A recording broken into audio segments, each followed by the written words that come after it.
نحمده ونصلی علی رسولہ الکریم، اما بعد۔ میں فصیح اللہ خان اور آپ دیکھ رہے ہیں تفہیم دین پروگرام۔ تفہیم دین پروگرام میں آپ تمام حضرات کا استقبال کرتا ہوں۔ ہمارے درمیان ملک کی مشہور و معروف شخصیت جو بیک وقت قرآن اور حدیث پر، فقہ اور حالات حاضرہ پر اپنی گہری نظر رکھتے ہیں، اور جن کے 100 سے زائد کتابیں منظر عام پر آ چکی ہیں، جن سے میری مراد حضرت مولانا مفتی محمد شعیب اللہ خان صاحب دامت برکاتہم ہے۔ میں آپ کا تہہ دل سے استقبال کرتا ہوں اور اہلاً و سہلاً مرحبا کہتا ہوں۔ جیسا کہ آپ حضرات جانتے ہیں کہ تفہیم دین پروگرام کا مقصد مسلمانوں کے درمیان پھیلے ہوئے شکوک و شبہات اور معترضین کے اعتراضات کو دور کرنا ہے، اور ہم سب جانتے ہیں کہ جدت پسندی کے اس دور میں جہاں بے شمار علمی حقائق اور نت نئی ایجادات منظر عام پر آ رہی ہیں، اور سائنسی ایجادات اور سیاسی ترقیات آسمان کو چھو رہی ہیں، وہیں دوسری طرف لوگ دین سے لا تعلقی اور مذہب بیزاری کا کھل کر اظہار کر رہے ہیں۔ آج ہمارے مابین ایک سوال بہت اہمیت کا حامل ہے، وہ یہ کہ کیا انسان بغیر مذہب کے اس دنیا میں زندگی نہیں گزار سکتا؟ کیا انسان کو مذہب کی ضرورت ہے؟ کیا اس کے بغیر کوئی چارہ نہیں؟ میں اس سوال پر روشنی ڈالنے کے لیے حضرت مولانا مفتی شعیب اللہ خان صاحب سے گزارش کرتا ہوں کہ آپ اس پر روشنی ڈالیں۔ الحمدللہ وکفا وسلام علی عبادہ الذین اصطفیٰ، اما بعد۔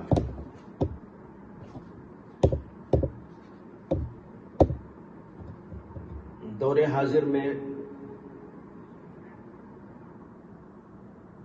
جہاں دنیاوی اعتبار سے ترقیات رونما ہیں،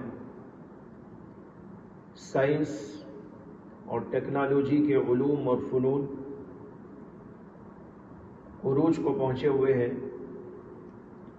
وہیں پر یہ بات عام طور پر دیکھنے میں آ رہی ہے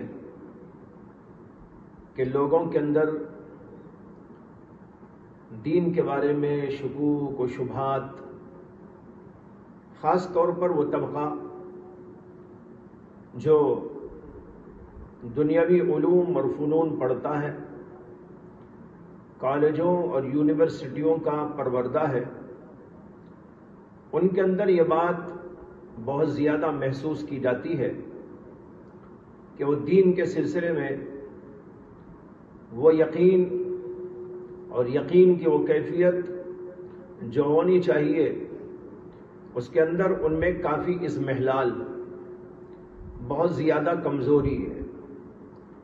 اور اس کی وجہ یہ ہے کہ وہ ایسے فلسفے اور ان لوگوں کی لکھی ہوئی کتابیں پڑھنے لگے ہیں، پڑھتے رہتے ہیں، جنہوں نے الحاد کے دروازوں کو کھولا ہے، مذہب کو ایک فضول چیز قرار دیا ہے۔ انہوں نے کہا سائنس اور ٹیکنالوجی کے علوم اور فنون سے ہمیں سب کچھ حاصل ہو سکتا ہے، ہر چیز اسی کے ذریعے ہمیں معلوم ہو جاتی ہے، ایک انسان بہترین انسان اسی کی بنیاد پر بن سکتا ہے، دنیا کا پورا نظام اسی کی بنیاد پر قائم ہو سکتا ہے۔ کیا ضرورت ہے کہ کسی مذہب کو مانا جائے، کسی دین کو قبول کیا جائے، یہ ان لوگوں کے خیالات ہوتے ہیں جو الحاد اور تحریت کے راستے پر چلتے ہیں۔ بہت سارے لوگ جو ان کی کتابیں پڑھتے ہیں انہوں نے بھی اسی طرح کی باتیں اپنے ذہنوں کے اندر پیدا کر لی۔ اگرچہ الحمدللہ مسلمانوں کا بہت بڑا طبقہ، بلکہ نہ صرف مسلمانوں کا بہت بڑا طبقہ بلکہ غیروں کا بھی بہت بڑا طبقہ ایسا ہے جو اتنا تو مانتا ہے کہ مذہب ضروری ہے انسان کے لیے، لیکن کچھ شکوک و شبہات اور اس قسم کی چیزوں کی وجہ سے کچھ اضمحلال اور کچھ کمزوری مسلمانوں کے درمیان دکھائی دیتی ہے۔ اس وقت جو سوال ہمارے سامنے آیا ہے، یہ سوال ایک محدود طبقے کے اندر مسلمانوں کے اور غیروں میں بہت سارے لوگوں کے ذہنوں کے اندر ہے کہ موجودہ دور جو اتنا ترقی یافتہ دور ہے، اتنے ترقی یافتہ دور کے رہنے والے انسانوں کے لیے مذہب کی کیا ضرورت ہے؟ اور وہ کہتے ہیں کہ ایک فرسودہ عقیدہ ہے مذہب کا، اس لیے یہ فرسودہ دور کی باتیں ہیں۔ اس دور کے اندر جو ترقی یافتہ دور ہے اور سائنسی ایجادات کا دور ہے، نئے نئے حقائق کا اور نئے نئے انکشافات کا دور ہے، اس دور کے اندر اس کی کوئی ضرورت نہیں۔ لیکن یہ بات 100% غلط ہے اور کئی اعتبار سے غلط ہے۔ دیکھیے، مذہب کی ضرورت کئی طرح سے ثابت ہوتی ہے۔ سب سے پہلی بات تو یہ ہے کہ یہ انسان کی فطرت کی آواز ہے۔ انسان کی فطرت ہی کے اندر دین اور مذہب کو رکھا گیا ہے۔ اسی لیے بڑے بڑے عقل مندوں نے، مورخین نے اور بلکہ فلسفی لوگوں نے بھی لکھا ہے۔ مثال کے طور پر ڈاکٹر ہنری برگسن، جو مشہور فرانسیسی مورخ ہے اور فرانسیسی فلسفی ہے، اس نے یہ بات لکھی ہے کہ بہت سے انسانی معاشرے دنیا میں ایسے گزرے ہیں جن کے پاس نہ علوم تھے، نہ فنون تھے، نہ تہذیب تھی، نہ ثقافت تھی، نہ آداب تھے، لیکن کوئی بھی انسانی معاشرہ ایسا نہیں گزرا ہے جو دین کو، مذہب کو نہ مانتا ہو۔ اس سے معلوم ہوا کہ دین و مذہب کو ماننا ہر انسانی معاشرے کے اندر بطور فطرت پایا جا رہا ہے۔ اور بالکل یہی بات ڈاکٹر ہنری سے پہلے، بلکہ بہت پہلے، یونان کے مشہور مورخ اور فلسفی جن کا نام ہے پلوٹارچس، انہوں نے بھی یہ بات بہت پہلے کہہ دی تھی۔ اس سے معلوم ہوتا ہے کہ انسان کی فطرت کی آواز ہے یہ۔ انسان کی فطرت کی آواز کا مطلب یہ ہے کہ اللہ نے اس کی فطرت ہی کے اندر یہ بات رکھ دی ہے کہ وہ مذہب کو مانے، اور مذہب کو ماننے کا مطلب ہے اللہ کو ماننا، اللہ کی باتوں کو ماننا۔ یہ ہر زمانے کے لوگوں کے اندر ان کی فطرت کے اندر بات رکھی ہوئی ہے، اور جو بات فطرت کی ہے اسے کوئی رد نہیں کر سکتا۔ ایک بات تو یہ ہے۔ دوسری بات یہ ہے، آپ غور کریں کہ انسانوں میں اللہ تبارک و تعالیٰ نے مختلف قسم کی صفات رکھی ہیں، خصلتیں رکھی ہیں، اور ان خصلتوں کی وجہ سے انسان اپنا امتیاز بھی رکھتا ہے۔ لیکن ان خصلتوں میں سے بعض خصلتیں ایسی ہیں کہ اس کی وجہ سے دنیا کے اندر شر ہوتا ہے، فساد ہوتا ہے، ظلم ہوتا ہے، زبردستیاں ہوتی ہیں، لڑائیاں ہوتی ہیں، فسادات ہوتے ہیں۔ یہ بھی انسان کی فطرت میں ہے۔ چنانچہ انسان کی فطرت میں ایک چیز رکھی ہوئی ہے شہوت، خواہش، اور ایک چیز رکھی ہوئی ہے غضب اور غصہ۔ اس کی وجہ سے دنیا میں بڑے فسادات ہوتے ہیں۔ آج دنیا میں جو کچھ آپ فساد دیکھ رہے ہیں، یہ انہی دو صفات کی وجہ سے ہے. ظلم ہے، زبردستی ہے، مار دھاڑ ہے، قتل و غارت گری ہے.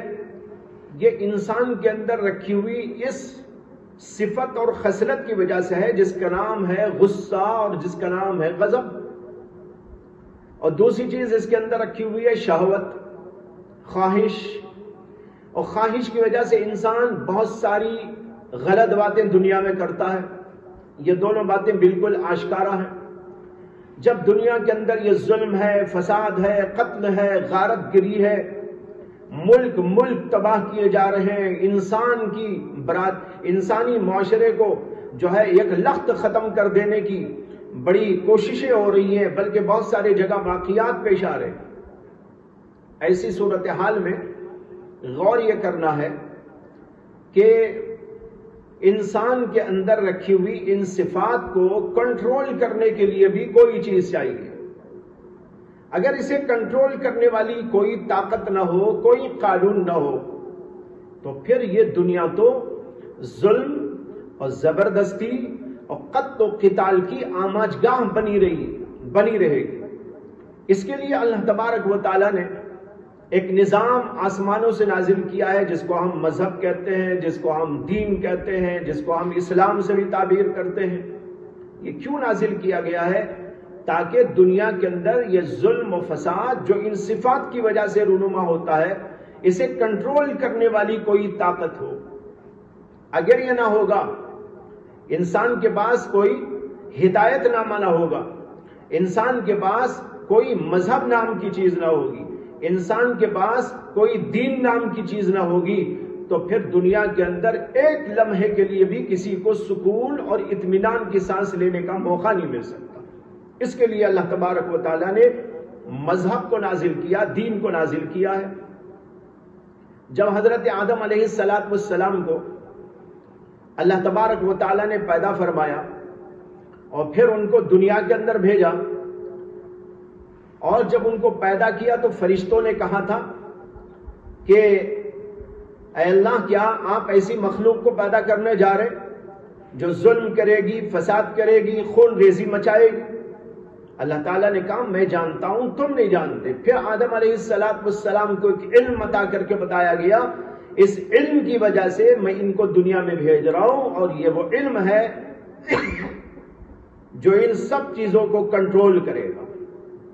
پھر حضرت آدم علیہ السلام کو اللہ نے دنیا میں بھیجا تو بھیجتے ہوئے یہ فرمایا تھا جس کا ذکر اللہ نے قرآن میں فرمایا ہے، قُلْنَا اهْبِطُوا مِنْهَا جَمِيعًا فَإِمَّا يَأْتِيَنَّكُم مِّنِّي هُدًى فَمَن تَبِعَ هُدَايَ فَلَا خَوْفٌ عَلَيْهِمْ وَلَا هُمْ يَحْزَنُونَ وَالَّذِينَ كَفَرُوا وَكَذَّبُوا بِآيَاتِنَا أُولَٰئِكَ أَصْحَابُ النَّارِ هُمْ فِيهَا خَالِدُونَ. اللہ نے کہا تم جاؤ دنیا میں، اور تمہارے جانے کے بعد ہم ایک ہدایت نامہ بھیجیں گے. وہ ہدایت نامہ جو تم کو پہنچے گا یہ وہی دین ہے، مذہب ہے.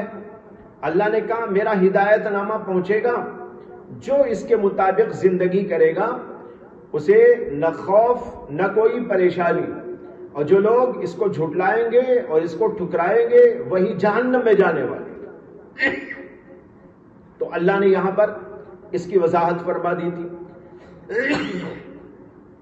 معلوم ہوا کہ دنیا میں سکون، اطمینان، چین اسی وقت میں ہو سکتا ہے جبکہ انسان کے پاس کوئی ہدایت نامہ موجود ہو سکتا ہے کسی کے ذہن کے اندر یہ سوال پیدا ہو کہ ان چیزوں کو کنٹرول کرنے کے لیے تو عقل موجود ہے، مذہب کی کیا ضرورت؟ عقل رہنمائی کرتی ہے، یہ غلط ہے، یہ صحیح ہے، ایسا ہونا چاہیے، ایسا نہیں ہونا چاہیے. جب یہ موجود ہے تو پھر مذہب کی کیا ضرورت؟ عقل سے سارا معاملہ حل ہو جائے گا. لیکن یہ بات بھی غلط ہے. عقل ہر جگہ رہنمائی نہیں کرتی، بلکہ بسا اوقات عقل بھی اسی شہوت اور خواہش اور غضب کی پجاری بن جاتی ہے. آپ کو اس پر تعجب ہوگا، لیکن کوئی تعجب کی بات نہیں.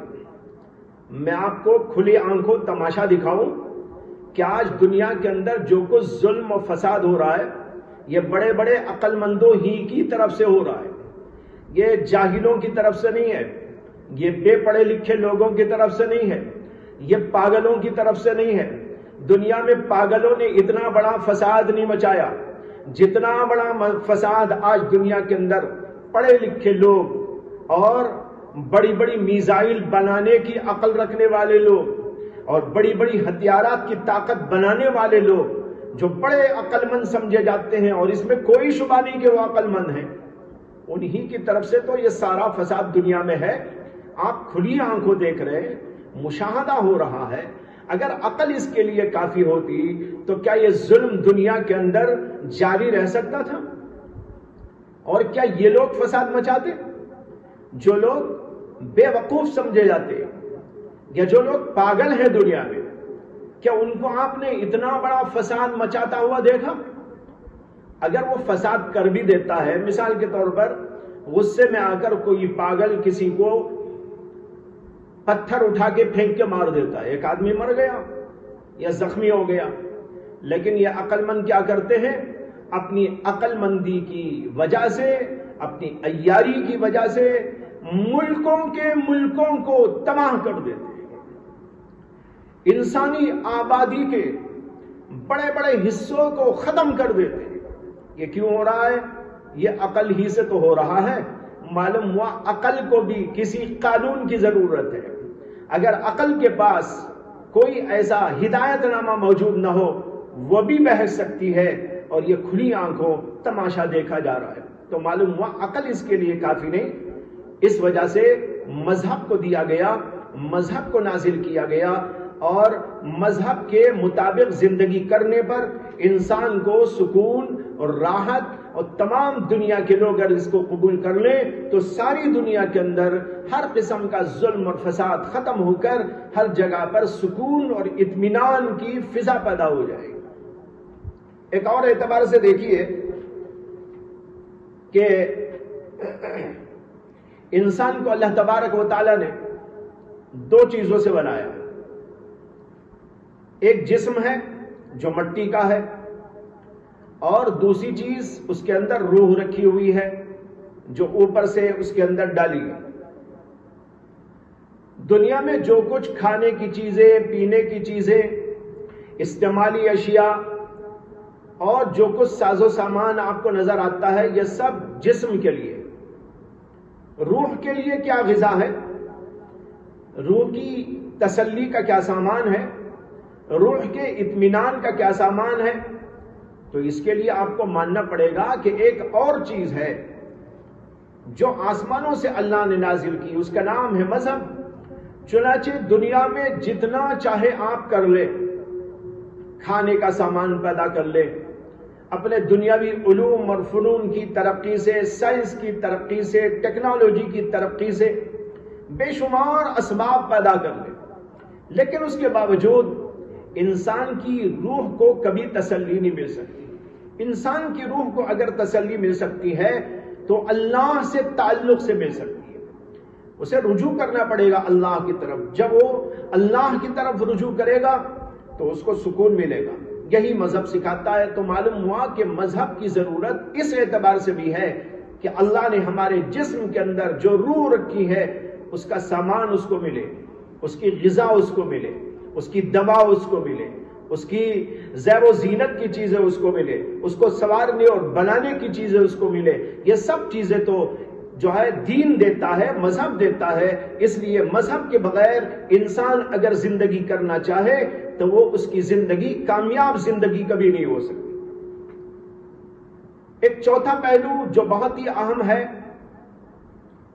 اور اس پہلو سے گفتگو میں وہ لوگ میرے مخاطب ہیں جو مذہب کا انکار کرتے ہیں، جیسے کہ جو ہے چند صدیوں پہلے بعض ایسے فلسفی پیدا ہوئے جنہوں نے صاف طور پر مذہب کا انکار کیا اور کہا کہ سائنس کی ترقی، علوم و فنون کی ترقی، یہ ترقیاں ایسی ہیں کہ اس کے سامنے مذہب کی کوئی حیثیت نہیں۔ برٹرینڈ رسل جو بہت بڑا ملحد گزرا ہے، اس نے اپنی کتابوں کے اندر بہت کچھ مواد اس سلسلے میں لکھ دیا، اور پھر اسی کے نقش قدم پر چلنے والے بعد میں جو لوگ آئے، فلسفی لوگ، انہوں نے بھی اس کو اختیار کیا، اور انہوں نے لوگوں کو یہ سمجھانے کی کوشش کی کہ مذہب کی کوئی ضرورت نہیں۔ کیوں؟ اس لیے کہ ہمارے پاس ہر چیز کے سوال کے جواب کے لیے سائنس موجود ہے، سائنس ہر چیز کا جواب ہم کو دے دیتی ہے۔ وہ کہتے ہیں کہ دیکھو، سائنس کی وجہ سے ہمیں ہر چیز کا جواب مل جاتا ہے، یہ چیز کیوں ہو رہی ہے، یہ چیز ایسی کیوں ہے، اس کے اندر یہ طاقت کیسی ہے، اور یہ کیا افعال انجام دیتی ہے، اور اس کے اندر کیا تاثیرات موجود ہیں، ہر چیز کا جواب سائنس کے ذریعے ہم کو مل جاتا ہے۔ تو اب کوئی ضرورت نہیں ہے کہ کسی اور چیز کو ہم مانیں۔ ان لوگوں کے نظریہ بالکل غلط اور باطل ہے۔ اس لیے میں نے کہا میرے مخاطب اس وقت زیادہ تر ایسے ہی لوگ ہیں، اور جو لوگ ان کی کتابیں پڑھتے ہیں اور متاثر ہو جاتے ہیں اور سمجھتے ہیں کہ آج کے دور کے اندر ہمیں مذہب کی ضرورت نہیں، ان سے میرا سوال یہ ہے کہ وہ یہ غور کریں، اور یہ سوال بھی فطرت کی آواز ہے کہ یہ کائنات کیا چیز ہے، اور اس کائنات کے بنانے والے نے اس کو کیسے بنایا ہے، کیوں بنایا ہے، کس مقصد سے بنایا ہے۔ یہ خود بخود اگر ہو گئی ہے اور کوئی بنانے والا نہیں ہے، تو پھر ایسی مرتب، منظم اور انتہائی حیران کن قسم کی ترتیب لیے ہوئے یہ نظام کیا خود بخود چل سکتا ہے، خود بخود قائم ہو سکتا ہے؟ ظاہر بات ہے، عقل تو یہی کہتی ہے، اور یہ عقل ہی کہتی ہے، صاف طور پر کہتی ہے کہ ایسا نہیں ہو سکتا کہ بغیر کسی کے بنائے یہ خود بخود نظام چل جائے۔ تو ہمارا سوال یہ ہے کہ کائنات کیوں ہے، اور انسان کیوں بنایا ہے، کیوں بنایا گیا ہے، اس کے بنائے جانے کا مقصد کیا ہے، اس کی زندگی کا مقصد کیا ہے، اور پھر یہاں سے یہ جب مر کے چلا جاتا ہے تو کہاں جاتا ہے، وہ کون سی کائنات ہوتی ہے، یہ کہ بس مر کر ختم ہو جاتا ہے اور وہاں جاتا ہے تو اس کی زندگی سے اس زندگی کا کیا تعلق ہوتا ہے؟ یہ وہ سوالات ہیں جس کا جواب کسی بھی عقل مند انسان کو اس کی عقل فراہم نہیں کرتی، نہ کوئی سائنسی علوم اور سائنسی فنون اس کا جواب انسان کو دے سکتے ہیں، بلکہ یہاں پر اس کا جواب لینے کے لیے آپ کو کہنا پڑے گا کہ عقل ناکام ہے، سائنس ناکام ہے، ٹیکنالوجی ناکام ہے، تمام علوم و فنون ناکام ہے۔ اس کا جواب وہی دے سکتا ہے جو اس کائنات کا بنانے والا ہے اور جو انسان کا بنانے والا ہے، اور جب اس سے پوچھا جائے تو وہ اپنے نبیوں کے ذریعے اس کا جواب دیتا ہے، اور نبیوں کے ذریعے جو چیز آتی ہے اسی کا نام دراصل مذہب ہے۔ تو معلوم ہوا کہ مذہب کو مانے بغیر آپ یہ نہیں بتا سکتے کہ آپ کیوں ہیں، آپ عقل مند کیوں ہیں، اور ایک آدمی بے وقوف کیوں ہے، اور آپ اس سوال کا جواب بغیر مذہب کے نہیں دے سکتے کہ مرنے کے بعد آپ کہاں جائیں گے، اور آپ اس سوال کا جواب بغیر مذہب کے نہیں دے سکتے کہ ایک کائنات اتنی مرتب انداز سے جو چل رہی ہے اس کا مقصد کیا ہے، کیوں بنایا گیا ہے۔ اور پھر یہ بھی سوچئے کہ اس کائنات میں انسان راج کر رہا ہے، سورج آپ کا خادم، ہوائیں آپ کی خادم، روشنیاں آپ کی خادم، ستارے آپ کے خادم، کھیتیاں آپ کی خادم، سب کچھ آپ کی خدمت میں لگے ہوئے ہیں، جانور آپ کی خدمت میں لگے ہوئے ہیں، زمین آپ کی خدمت میں لگی ہوئی ہے، اور چشمے آپ کی خدمت کر رہے ہیں، سمندر آپ کی خدمت کر رہے ہیں، انسان ان کے اوپر راج کر رہا ہے۔ اب سوال یہ ہے کہ ان کو مسخر بنا کر انسان کے قبضے میں کس نے دے دیا اور کیوں دے دیا، اور انسان کو ان کا غلام کیوں نہیں بنایا، اور پھر یہ سب کچھ کرنے کے بعد انسان سے کیا مقصود ہے، کیا مطلوب ہے، انسان کیا کرنے کے لیے بھیجا گیا ہے۔ یہ وہ سوالات ہیں جن کا جواب محض عقل کی روشنی میں کبھی نہیں مل سکتا.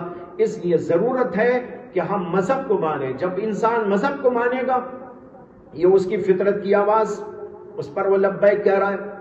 اور جب انسان مذہب کو مانے گا تو دنیا کے اندر ظلم اور فساد کو ختم کرنے میں مدد ملے گی، اور اسی طریقے پر انسان کو سکون ملے گا، اس کی روح کو تسکین ملے گی. اور جیسے وہ جسم کو اپنے بنا رہا ہے، اسی طریقے پر وہ اپنی روح کی غذا اور روح کی ضرورتوں کو فراہم کرنے میں کامیاب ہوگا. اور پھر یہ کہ یہ جو سوالات ابھی آپ کے سامنے میں نے پیش کیے، ان سوالات کا جواب مذہب کی روشنی میں اس کو ملے گا. اگر مذہب کو نہیں مانا تو یہ ساری باتیں جو میں نے ابھی عرض کی 4 پہلو سے، وہ سب کی سب چیزیں نہیں ہو سکتی، اور انسان ہر اعتبار سے ناکام ہی ناکام رہے گا. معلوم ہوا کہ انسان کو مذہب کی بہت ہی اہم ضرورت ہے. بغیر مذہب کے انسان کی زندگی کامیاب کبھی نہیں ہو سکتی ہے. محترم ناظرین، میں مفتی صاحب کا شکر گزار ہوں کہ آپ نے ہمارے اس سوال پر بہت ہی اعلیٰ انداز سے مستند اور بہت ہی محققانہ کلام فرمایا. میں آپ کا شکر گزار ہوں. اور اسی کے ساتھ ساتھ آج ہم رخصت لیتے ہیں اور پھر کچھ سوالات کے ساتھ دوبارہ آپ کے سامنے آئیں گے. اور انشاءاللہ تب تک کے لیے آپ گھر پر رہیں، محفوظ رہیں، خود بھی محفوظ رہیں اور اپنے اہل و عیال کو بھی محفوظ رکھیں. وآخر دعوانا الحمدللہ رب العالمین.